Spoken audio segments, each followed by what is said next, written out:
নমস্কার।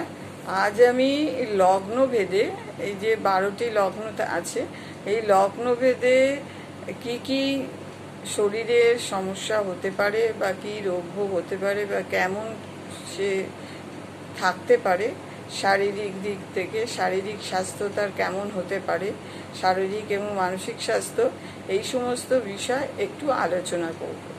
এবারে প্রথমে বলছি মেষ লগ্ন। মেষ লগ্ন হচ্ছে দেহ মজবুত থাকে। মেষ লগ্নে যাদের জন্ম হয়েছে, যে সমস্ত জাতক জাতিকা, তাদের দেহ মজবুত, বলিষ্ঠ ও উত্তাপের প্রাচুর্য তাদের মধ্যে থাকে। মস্তিষ্ক, পাকস্থলী এবং মূত্রগ্রন্থির রোগ হবার সম্ভাবনা থাকে এদের মধ্যে। অগ্নি থেকে ভয় ও দুর্ঘটনায় আঘাতজনিত রক্তক্ষয় বা মস্তিষ্ক পীড়া ইত্যাদি এদের মধ্যে সম্ভাবনা থাকে। মস্তকের পশ্চাৎভাগ এবং মুখাবয়বেরও ঊর্ধ্বাংশ ইত্যাদি দিকেও এদের অসুস্থতা লক্ষ্য করা যায়। এবার আসছি বৃষ লগ্ন। বৃষ লগ্নের দেহের বাঁধুনি বেশ সবল থাকে, দেহের মধ্যে বাঁধুনি সবল থাকে, বেশ চওড়া কাঁধ হয়। দেহের দুর্বল অংশ হচ্ছে গলা। কণ্ঠনালীর সংক্রামক রোগ, টনসিল প্রদাহ, ষড়যন্ত্র প্রদাহ, অর্শ, মারাত্মক রোগ, সন্ন্যাস, অকস্মাৎ দম বন্ধ হয়ে যাওয়া, এই সমস্ত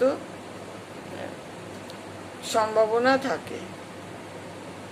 তবে এই এই আগে আমি বলে নিচ্ছি যে এই সমস্ত যে রোগভোগের কথা আমরা জানাচ্ছি, এই রোগভোগ আগাম জানতে পারলে বা তার যে লগ্নভেদে তার কি সম্ভাবনা আছে, এগুলো জানতে পারলে, আগে থেকে প্রিকশন নিলে, সাবধানতা অবলম্বন করলে অনেকটা বিপদ এড়ানো যায়।